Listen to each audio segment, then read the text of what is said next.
በተለያየ ዓለም ክፍል ሆናችሁ እኛን ተቀዳሚ ምርጫ አድርጋችሁ የምትከታተሉን ውድና የተከበራችሁ ተመልካቾቻችን እንኳን ለጌታችን ለመድኃኒታችን ለኢየሱስ ክርስቶስ የጥምቀት በዓል በሰላም አደረሳችሁ ለማለት እንወዳለን። እንደምታውቁት የጥምቀት በዓል እጅግ ልዩ በሆነ መንገድ በኢትዮጵያ በከፍተኛ ድምቀት ከሚከበሩ በዓላት ተቀዳሚው ነው ማለትም እንችላለን። የጥምቀት በዓልን አስመልክቶ በተለያዩ አካባቢዎች ልዩ የሆኑ የአከባበር ዘዴዎችና እንዲሁም መንገዶች እንዳሉ እናውቃለን። ከሃይማኖታዊ ስርዓቱ ጎን ለጎን ማለት ነው። በጣም ደስ በሚያሰኝ ሁኔታ በጣም ብዙ የኢትዮጵያ ኦርቶዶክስ ተዋሕዶ ቤተክርስቲያን አማኞች በየስፍራው በአንድነት ወጥተው እየተመሙ የሚያከብሩት በዓል ነው። አሁን በዚህ በምንነግራችሁ በዛሬው መሰናዷችን እንኳን ወደ እናንተ የምናደርሳቸው ለየት ያሉ የበዓል አከባበር መንገዶችንና ያየናቸውን አስገራሚ ኩነቶች በቪዲዮ አስደግፈን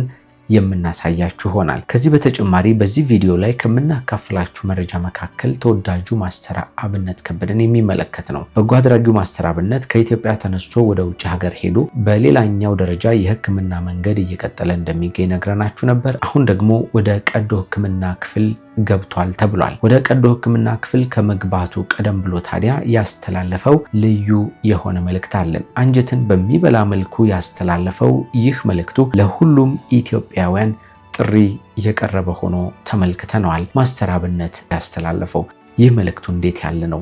አሁን የሚከተለው የሕክምና ሂደት በተለይ የቀዶ ጥገናው ጉዳይ ምን ይመስላል? እንመለከተዋለን በዚህ መሰናዷችን ላይ። ከዚህ ባለፈም ከሰሞኑ በህይወት ያጣነው ተወዳጁ አርቲስት ነፃነት ወርቅነህ ከጥምቀት በዓል ጋር የተገናኘ ልዩ ትዝታውን አግኝተን ወደ እናንተ የምናካፍላችሁ ይሆናል። እንግዲህ በተለያየ መንገድ ይህንን ቀን እያሳለፋችሁ የምትገኙ አለፍ ሲልም በኢትዮጵያ ኦርቶዶክስ ተዋሕዶ ቤተክርስቲያን ስር ያላችሁ ምዕመናን ደግሞ የጥምቀት በዓልን እያከበራችሁ እኛን ስለምትከታተሉ እናመሰግናለን። ጌታቸው በላይ የዛሬውን መሰናዶ ወደ እናንተ በማድረስ አብሬያችሁ ቆይታ አደርጋለሁ። ቻናሉን ሰብስክራይብ አድርጉ። ሀሳብ አስተያየታችሁን ኮሜንት ላይ አኖሩልን። ወደ ዝግጅቱ እንሻገር።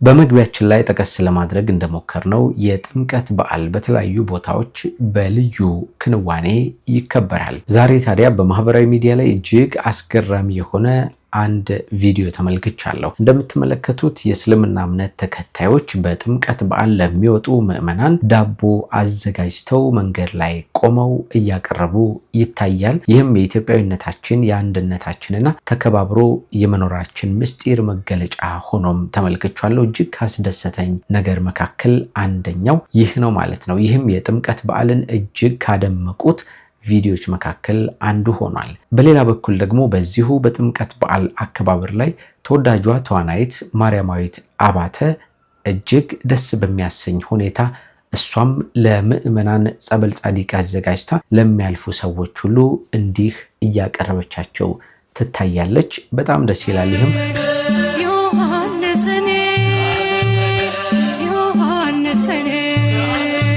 ከዚህ ቀደም አንድ ቪዲዮ ሰርተንላችሁ ነበረ። ማርያማዊት አባተ በጣም ደገኛና ብዙ መልካም ነገሮችን የምታደርግ ገና ሳታገባ ሳትወልድ ነገር ግን እስከዛሬ ድረስ በጣም በርካታ ልጆችን በቤቷ አስቀምጣ እያሳደገች የምትገኝ እያስተማረች የምትገኝና በስራዋም ውጤታማ የምትባል ወጣት ናት። ከዚያ ውጭም በቤተክርስቲያን አገልግሎት ውስጥም ጥሩ የሚባል አበርክቶ ያላት ልጅ እንደሆነች ይነገራል። ጓደኞቿ ወዳጆቿ እንደሚመሰክሩት ከሆነ በስራም ላይ በጣም ቆራጥና ብዙ ትግል የምታደርግ ወጣት ናት። በዚህም ሳቢያ ነው ከዚህ ቀደም ጓደኞቿ በስራ ላይ ባበረከተችው አበርክቶ እናመሰግንሻለን ብለው አንድ መድረክ ላይ ሲያመሰግኗት የተመለከትነው ማለት ነው። ለማንኛውም ማርያማዊት በጥምቀት በዓል በእንዲህ አይነት መንገድ ደስ የሚያሰኝ ሂደት እያከናወነች ትገኛለች። ይህም ዛሬ ካየኋቸው ልዩ ቪዲዮዎች መካከል አንደኛው ነው ማለት ነው።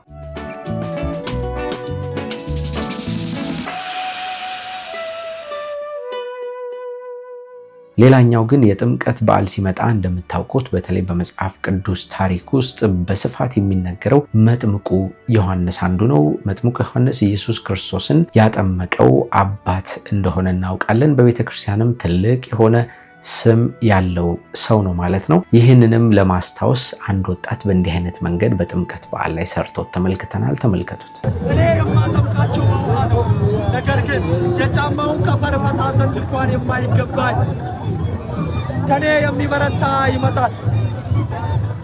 መንሹ በእጁ ነው፣ አውድማውንም ፈጽሞ ያጠራል። ስንዴውንም በጎተራው ይከታል፣ ገለባውን ግን በማይጠፋ እሳት ያቃጥለዋል። ዛሬ ልናካፍላችሁ ከፈለግናቸው መረጃዎች መካከል ተወዳጁን በጎ አድራጊ ማስተር አብነትን የተመለከተ ነው። ማስተር አብነት እንደምታስታውሱት ከቅርብ ጊዜያት ወዲህ በተለይ ካጋጠመው የጤና ችግር ምክንያት በጣም በርካታ ኢትዮጵያውያን በጸሎት በዱዓ እያገዙት እንደሰነበቱ እናውቃለን። እሱም ከጎን የሆኑ እያለ ጥሪ በተደጋጋሚ ሲያቀርብ ነበር። ሀገር ውስጥ በነበረው የሕክምና ሂደት በጣም በርካታ ታዋቂ ሰዎች፣ የሃይማኖት አባቶች ከእስልምናውም ከኦርቶዶክሱም አለፍ ሲልም ደግሞ ከፕሮቴስታንት እምነት ተከታይ አባቶችም ጭምር በጣም በርካታ ሰዎች ባለበት ቦታ ሄደው እየጠየቁት ነበር። ባለስልጣናትም ጭምር የአዲስ አበባ ከተማ አዳነች አቤቤን ጨምሮ ሌሎች የመንግስት ባለስልጣናትም በቦታው ተገኝተው ሲጠይቁት ነበር። ፈጣሪ ማረ ሲሉት ነበር። እንግዲህ ይህን ሁሉ የህክምና ሂደት አጠናቆ ደግሞ ከሰሞኑ ከሀገር እንደወጣ ነግረናችሁ ነበር። ቪዲዮም አካፍለናችሁ ነበር። አሁን ደግሞ እዚያ ውጭ ሀገር ከገባ በኋላ አሁን ያለበትን የጤና ሁኔታ አለፍ ሲልም የህክምና ሂደቱን የሚጠቁም አንድ ነገር ነግሮናል። ማስተር አብነት ይህንን መልእክቱን እጅግ አንጀት በሚበላ መንገድ ነው ሲናገር የተመለከትነው። ለማንኛውም በትንሹ ተመልከቱት። አሁን ወደ ሳርጀሪ ክፍል ሊገባ ነው። በሁሉ መልካም ነገር ከጎኔ የቆማችሁ ኢትዮጵያውያንና ታላቅ የደግነት ልብ ባለቤቶች ሁሉ ምስጋናዬ ከልብ ነው። በተለይም በክብርት ካንቲባ ወይዘሮ አዳነች አቤቤ አስተባባሪነት ኤምኤንአርሲ ሮው ማቴሪያል ኤክስፖርት ኤንድ ኢምፖርት ፒኤልሲ ላደረጉልን ከፍተኛ ድጋፍ በእጅጉ እናመሰግናለን።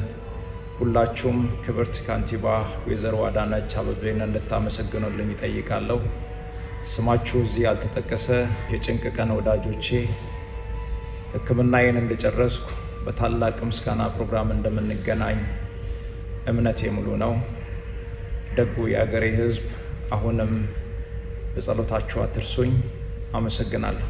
እንግዲህ ማስተር አብነት በታይላንድ ሀገር ሆኖ ይህን የህክምና ሂደት ለማከናወን አሁን ወደ ሰርጀሪ ክፍል ወይም ወደ ቀዶ ጥገና ክፍል አምርቷል፣ እሱ ባንደበቱ እንደነገረን። ስለዚህ ለሁሉም ኢትዮጵያን እንደሰማችሁት የጸሎት ጥሪ አቀርበዋል፣ ምስጋናውንም ጭምር አቀርበዋል። እንግዲህ ፈጣሪ ምህረቱን ሰጥቶት ይህ የቀዶ ጥገና ሂደት በሰላም ተጠናቆ ወደ ሀገሩ በጤና እንዲመለስ የሁላችንም ምኞትም ጸሎትም ነውና አሁንም በድጋሜ ይህንን ጸሎት ሁላችሁ እንድታደርጉለት እኛም ጥሪያችንን ለማቅረብ እንፈልጋለን። ዛሬ እንዲህ በደመቀ ሁኔታ እየተከበረ የሚገኘው የጥምቀት በዓል ሲመጣ አንድ ነገር ትውሳለን። ከሰሞኑ እጅግ በሚያሳዝን ሁኔታ በድንገት ህይወቱ አልፎ የተለየንን ተወዳጁን አርቲስት ነፃነት ወርቅነህን የሚያስታውስ አንድ ነገር አገኘን። ነፃነት ወርቅነህ እጅግ ደስ የሚያሰኝ ባህሪ ያለው ትሁትና በተለይ በቤተ ክርስቲያን ጉዳይ ጥሩ የሚባል አገልግሎትም ጭምር ያለው ሰው ስለመሆኑ የሚመሰክሩ ቪዲዮዎችንና ማስረጃዎችን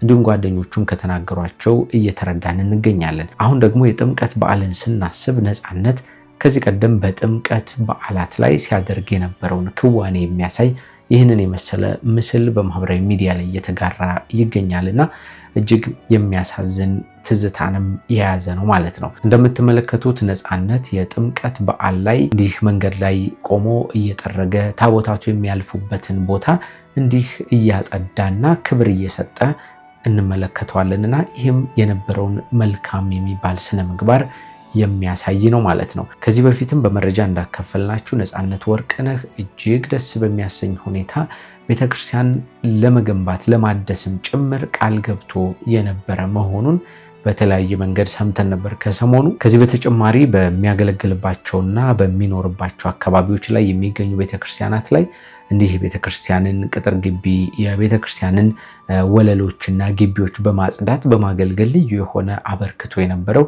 ድንቅ ሰው እንደነበር ነው ለመረዳት የቻልነው። ለማንኛውም ለወንድማችን ለነፃነት ወርቅነህ ነፍሱ በሰላም እንድታርፍ ምኞታችን ነው፣ ጸሎታችንም ነው ማለት ነው። ፈጣሪ ለቤተሰቦቹ ለወዳጆቹ እንዲሁ መጽናናትን ይስጥልን እንላለን። እንግዲህ በተለያየ ዓለም ክፍል ሆናችሁ እኛን ተቀዳሚ ምርጫ አድርጋችሁ እየተከታተላችሁን የምትገኙ ውድና የተከበራችሁ የጎራ ስቱዲዮ ቤተሰቦቻችን አለፍ ሲል ደግሞ በዛሬው ዕለት የጥምቀት በዓልን እያከበራችሁ የምትገኙ የኢትዮጵያ ኦርቶዶክስ ተዋሕዶ ቤተክርስቲያን አማኞች በዓሉ የሰላም፣ የጤና፣ የፍቅር እንዲሆንላችሁ እንመኛለን። ዛሬ በእኛ አካባቢ በጣም ሞቅ ደመቅ ያለ ነው በዓሉ። እኛም ያው ለእናንተ በየመሃሉ መረጃ ማድረስ ስላለብን እንጂ የተገናኘ ነው። በዓሉን እያከበርን ነው። እናንተም ባላችሁበት ሆናችሁ እያከበራችሁ እንደሆነ እናስባለን።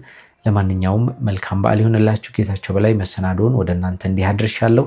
ቻናላችን ወቅታዊ፣ ማህበራዊ፣ አዝናኝና አስተማሪ የሆኑ ልዩ ልዩ ታሪኮችን እንዲህ እየዳሰሰ ወደ እናንተ ውድ ተመልካቾች የሚያቀርብ ሚዲያችን ነው። ሰብስክራይብ አድርጉን። ሐሳብ አስተያየታችሁን ኮሜንት ላይ ጻፉልን። በሚቀጥለው ደግሞ በሌሎች መረጃዎች እንገናኛለን። እስከዚያ መልካም ጊዜ፣ መልካም በዓል ለእናንተ።